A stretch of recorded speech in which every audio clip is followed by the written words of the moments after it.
Mari belajar politik untuk Indonesia yang lebih baik. Please subscribe, like, comment, and share YouTube saya. Teman-teman, kali ini saya ingin membahas kembali mengenai revisi Undang-Undang TNI, dan kemudian kita juga kaitkan dengan rencana revisi Undang-Undang Polri, ya. Dan kemudian apa saja kira-kira akibatnya bagi demokrasi, kemudian juga hak bicara kaum sipil, dan kemudian juga apa yang disebut dengan supremasi sipil. Kita tahu bahwa kedua undang-undang ini direvisi pada awal-awal pemerintahan Prabowo Subianto dan juga dibuat demikian rupa supaya selesai dalam waktu yang begitu cepat, ya. Dan kemudian walaupun DPR mengatakan bahwa kita terbuka terhadap pendapat dari masyarakat, ya, tapi kita tahu bahwa pembahasan Undang-Undang TNI itu lebih banyak di hotel mewah dan juga dalam ruang tertutup, ya. Ini yang makanya kemudian tidak sedikit kalangan sipil dan juga mahasiswa itu kemudian mengkritisinya sampai kemudian juga melakukan demonstrasi cukup besar di depan gedung DPR. Dan kita tahu, ya, dalam sejarah Indonesia baru pada revisi Undang-Undang TNI di tahun 2025 ini yang kemudian tidak ada televisi yang kemudian juga menyiarkan secara langsung demo mahasiswa besar-besaran di depan gedung DPR tersebut, ya. Tapi hanya disiarkan melalui surat kabar seperti Harian Kompas, ya, dan juga mungkin nanti majalah Tempo, dan kemudian juga media-media sosial yang lain. Kita juga kemudian bertanya-tanya, ya, mengapa Prabowo cepat-cepat menginginkan agar undang-undang atau revisi undang-undang TNI ini selesai tepat pada waktunya sebelum misalnya libur Lebaran itu berlaku, baik itu di DPR ataupun di lembaga-lembaga pemerintah lainnya. Dan kita tahu juga, ya, bahwa Prabowo Subianto itu berupaya untuk di satu sisi mendapatkan pagar dukungan, pagar ketahanan politik, ya, melalui dukungan dari KIMS Plus, ya, Koalisi Indonesia Maju Plus, dan dari sisi militer ini juga mendapatkan dukungan dari kalangan militer, ya, dan kemudian dari sisi kepolisian ini juga dari kalangan polisian. Tapi kita tahu, ya, ini yang kemudian sangat meyakinkan kita di era demokrasi pada usia Indonesia yang ke-80 ini, ternyata suara rakyat itu tidak pernah didengar. Dia didengar, cukup didengar, tapi tidak pernah dipikirkan untuk masuk menjadi bagian dari kebijakan pemerintah. Apa yang ingin saya katakan di sini, ya, anjing menggonggong, kafilah tetap berlaru.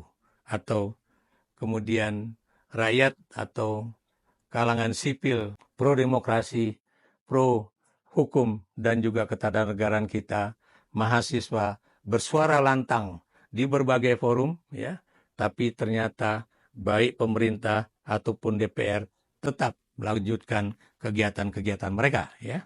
Dan kita tahu, ya, pengesahan RUU TNI itu seperti diutarakan oleh Harian Kompas Jumat 21 April 2025, di sini dikatakan pengesahan RUU TNI lemahkan supremasi sipil.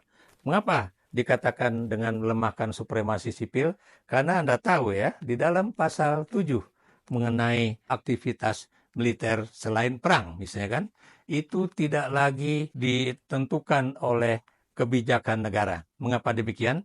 Ketika kami, misalnya saya ikut di dalam pembentukan Undang-Undang Pertahanan Negara dan juga Undang-Undang TNI, itu selalu ada kata bahwa keputusan negara itu yang akan menentukan apakah kita akan kemudian menggelar pasukan, mengirim pasukan, dan sebagainya, ya.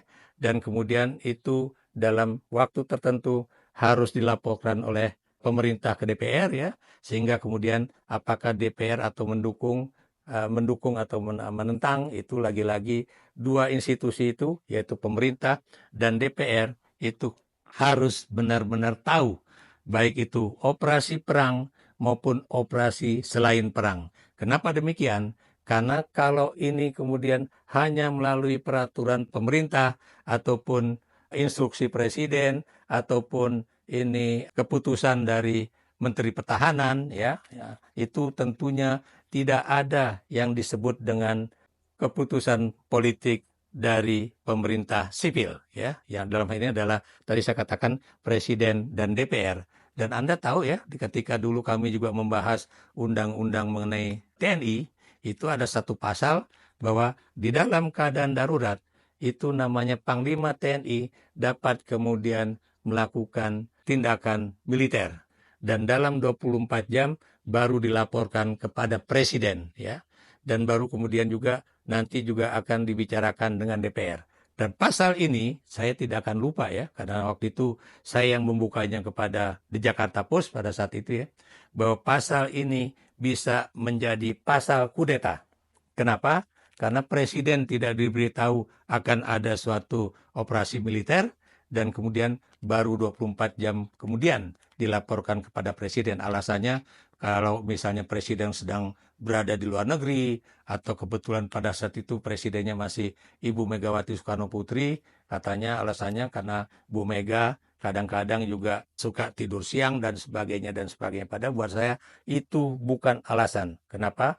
Karena yang namanya Presiden Republik Indonesia itu harus orang yang memberikan satu perintah penggelaran pasukan, pengiriman pasukan, dan sebagainya. Karena yang namanya TNI, dan juga komando utama dalam TNI, itu sifatnya hanyalah pembinaan keterampilan TNI, latihan-latihan militer TNI, tapi kalau kemudian siapa yang memerintahkan untuk penggelaran pasukan atau pengiriman pasukan, itu harus Presiden Republik Indonesia dan harus disetujui oleh Dewan Perwakilan Rakyat. Dan karena itu jangan heran kalau kemudian teman-teman pengamat militer baik yang berasal dari BRIN ataupun dari LSM itu masih mempersoalkan betapa pengesahan Undang-Undang TNI itu melemahkan supremasi sipil Dan kita juga tahu di dalam pasal 7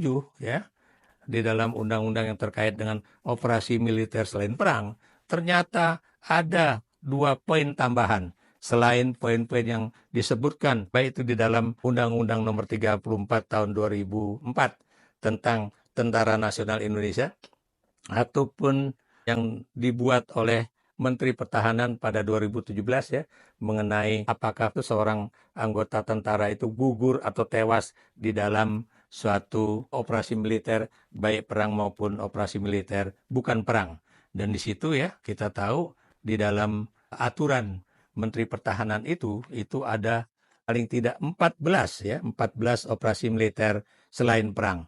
Dan sekarang ditambah 2 yaitu tentang cyber dan juga tentang operasi pengiriman militer keluar Indonesia. Nah, ini yang kemudian kita lihat nanti akan kita bahas bahwa ini akan tentunya ada satu perebutan yang disebut dengan perebutan bukan kekuasaan tapi perebutan mengenai siapa yang harus melakukan hal tersebut atau perebutan kewenangan antara TNI dengan Polri Yang tadi saya katakan terkait dengan cyber, terkait misalnya apakah TNI atau Polri untuk kemudian berangkat misalnya menyelamatkan warga negara Indonesia yang ada di misalnya Filipina Selatan atau yang ada di kapal yang berlayar di wilayah Laut Somalia misalnya atau di wilayah lain Dan kita tahu yang namanya Undang-Undang TNI yang sudah direvisi itu kemudian juga mendapatkan gugatan ke Mahkamah Konstitusi yang diajukan oleh mahasiswa Fakultas Hukum Universitas Indonesia Jadi ada Muhammad Alif Ramadan, Nicholas Indra Cyril Kataren, Muhammad Sadat Sumartadinata, M. Nur Robi Fatih, Namo Radiarta Siahaan, Kelvin Oktariano, dan R. Yuniar A. Alpandi Jadi permohonan gugatan ke Mahkamah Konstitusi itu sudah didaftarkan pada Jumat 21 Maret 2025 siang ya oleh Abu Rizal Beladina selaku kuasa hukum ya, dan juga bertindak pula sebagai kuasa hukum adalah Muhammad dan Keanu Leandro Perasyah ya. Jadi tiga-tiganya itu juga merupakan mahasiswa Fakultas Hukum Universitas Indonesia.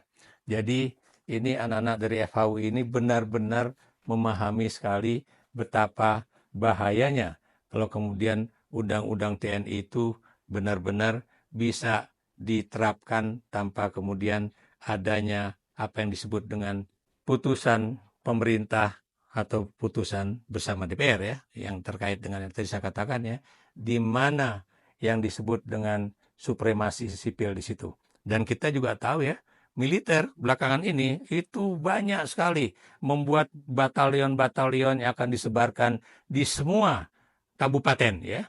Dan kemudian Anda juga tahu ya, ada satu perjanjian kerjasama ya, atau disebut dengan PKS ya, antara Tentara Nasional Indonesia Angkatan Darat ya dengan Gubernur Jawa Barat ya, yang ditandatangani oleh Gubernur Jawa Barat Deddy Mulyadi dengan KSAD Jenderal Maruli Simanjuntak untuk pembangunan infrastruktur di Jawa Barat. Padahal kita tahu ya, walaupun Tentara Nasional Indonesia memiliki yang namanya ZENI tempur ya, tapi adalah suatu hal yang buat saya agak aneh kalau kemudian pembangunan misalnya perumahan TNI ataupun perubahan rakyat ataupun jalan, jembatan itu kemudian dikerjasamakan antara pemerintah daerah dengan unit TNI. Padahal kita memiliki yang namanya institusi-institusi sivil ya, baik itu BUMN, baik itu BUMD atau juga perusahaan-perusahaan swasta yang harusnya diikutsertakan secara luas di dalam pembangunan infrastruktur dimanapun di negara ini, kecuali kalau ini bersifat darurat. Oke, sekarang saya ingin membahas ya, mengapa tadi saya katakan bahwa yang namanya revisi Undang-Undang TNI dan juga revisi Undang-Undang Militer ini akan menimbulkan perselisihan dan bukan itu saja bisa terjadi benturan-benturan di lapangan. Kenapa? Karena Polri juga mengajukan revisi pasal-pasal yang kemudian juga akan berbenturan dengan pasal-pasal yang kemudian itu dimiliki TNI ataupun dimiliki kementerian dan lembaga yang lain ya. Saya beri contoh ya. Ini pasal revisi, ini pasal 1 ya. Ruang cyber ya.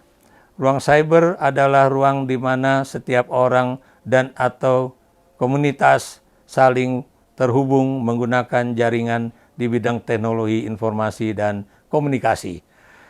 Kalau kemudian polisi itu juga akan mengatur persoalan ruang cyber ini, bukan cuma yang terkait dengan disebut dengan cybercrime ya, ini tentunya akan menjadi suatu hal yang aneh ya. Mengapa? Karena sampai sekarang kita belum memiliki suatu undang-undang yang terkait dengan cyber. Saya beri contoh ya, apakah itu nanti akan berada di dalam Badan Cyber dan Sandi Negara ya? Apakah ini berada di bawah misalnya naungan Komdigi ya, komunikasi dan digital ya, yang dulu Kominfo ya, ataukah kemudian di bawah BIN ya, ataukah kemudian di bawah TNI ya, ataukah di bawah polisi. Mengapa? Karena kita tahu harusnya kita memiliki undang-undang yang terkait dengan cyber. Nah, kalau kemudian cyber ini diterjemahkan atau didefinisikan seperti itu, kita bisa lihat ya, ini berarti nanti janjian yang ngatur cyber itu adalah polisi ya. Dan Anda tahu di dalam pasal 6 ya, Polri dalam melaksanakan fungsi dan peran kepolisian sebagaimana dimaksud dalam pasal 2 dan pasal 5 meliputi teritorial, wilayah negara kesatuan Republik Indonesia, wilayah yurisdiksi negara kesatuan Republik Indonesia, wilayah perwakilan Republik Indonesia di luar negeri, kapal laut berbendera Indonesia di wilayah laut internasional, pesawat udara registrasi berbendera Indonesia, dan ruang cyber. Kalau ini benar-benar masuk ke dalam Undang-Undang Polri, tadi saya katakan ya, ini berarti yang namanya polisi, Kepolisian Republik Indonesia ini nanti akan ada juga di semua kedutaan besar Republik Indonesia di luar negeri ya. Lalu fungsinya buat apa gitu kan? Kemudian juga misalnya apakah dia akan kemudian juga menangani perampokan atau penyanderaan kapal seperti Sinar Kudus ya, yang di luar negeri ya, kemudian dikirim adalah BRIMOB ya, atau selama ini yang kita lakukan adalah yang dikirim itu adalah dari TNI ya, khususnya TNI AL dan juga tentunya pasukan-pasukan khusus yang dimiliki oleh TNI ya.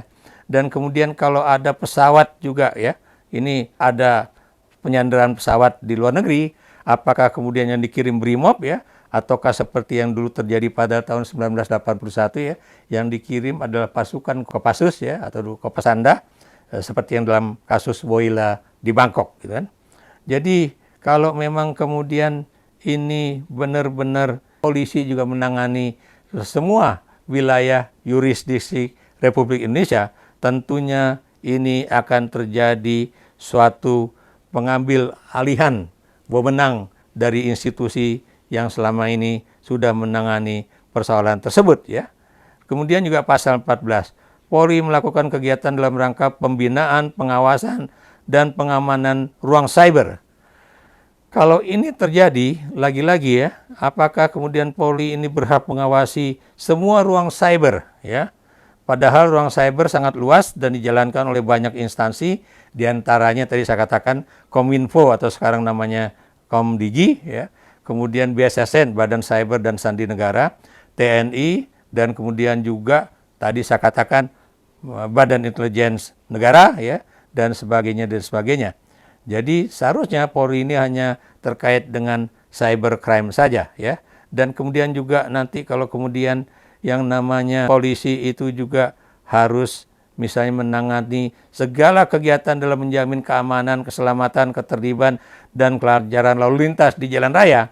Bagaimana apa yang disebut dengan peran yang selama ini juga ditangani oleh Kementerian Perhubungan ya, yaitu Dinas Lalu Lintas Jalan Raya ya. Jadi ini juga ya.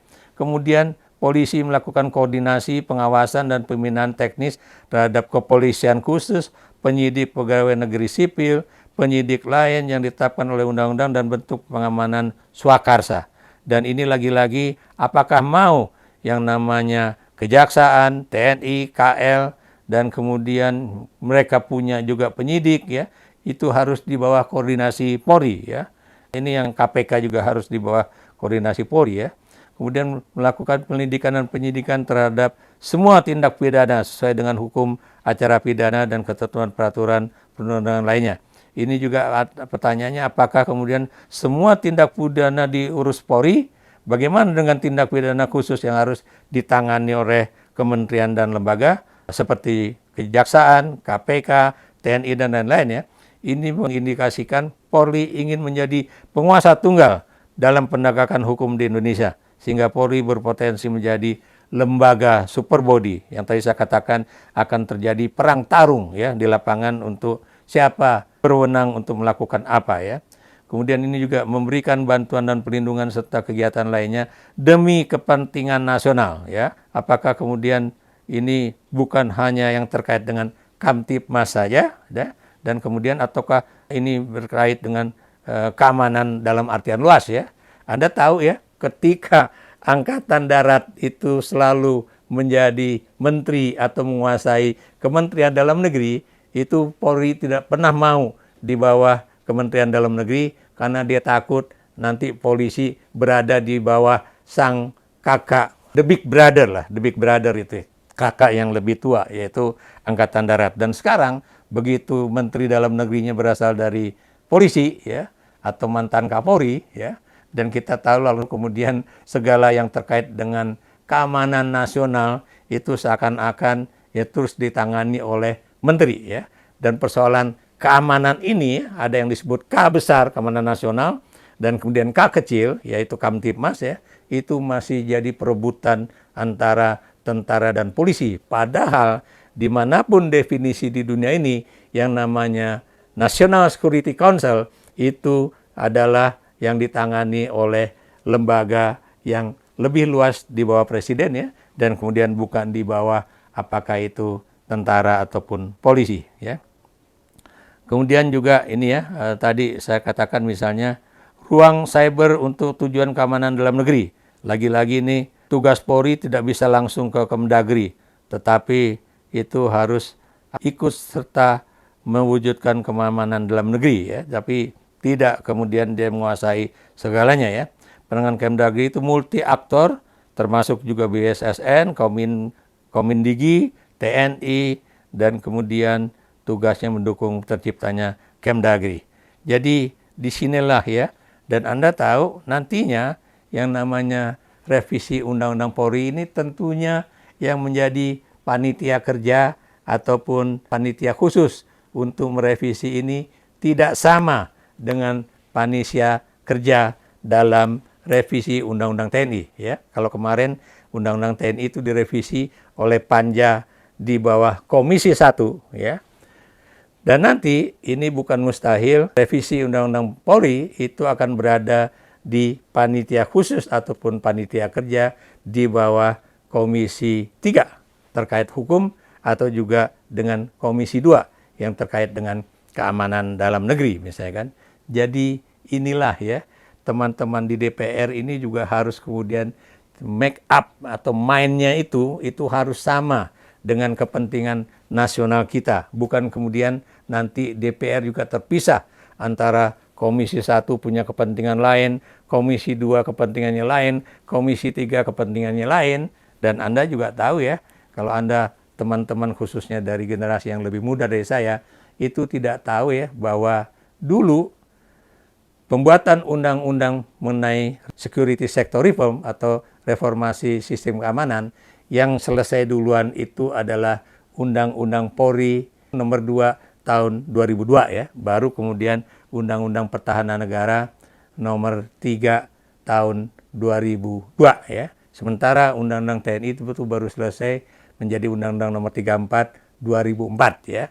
Apa yang ingin saya katakan di sini? Karena pada saat itu polisi itu punya dana memang very unlimited ya, sumbernya juga banyak sekali ya, banyak yang menyumbang, makanya kemudian bisa selesai lebih cepat dibandingkan dengan Undang-Undang TNI pada saat itu ya. Yang saya tidak akan lupa, waktu itu pimpinan dari tim DPR untuk membuat rancangan Undang-Undang Pertahanan Negara itu adalah seorang dari Partai Golkar, Andi Matalata ya. Dan kita juga tahu sebetulnya antara Polri dan TNI sama. Di dalam pasal 28 Undang-Undang Polri itu ada ketentuan yang sama dengan Undang-Undang 47 ayat 1 Undang-Undang TNI, yaitu semua anggota Polri yang menduduki jabatan-jabatan sipil di luar aturan yang boleh diduduki oleh polisi itu harus mengundurkan diri dari pangkat dan juga jabatan di Kepolisian Negara Republik Indonesia. Tapi kita tahu ini pun tidak dilakukan secara baik oleh Polri. Demikian juga tidak dilakukan secara baik oleh TNI. Karena kita tahu ada berapa ribu orang dari TNI yang kemudian menduduki jabatan-jabatan di sipil ya, di luar yang disebutkan oleh pasal 47 ayat 2 baik sebelum ataupun setelah direvisi. Berikan pendapat Anda.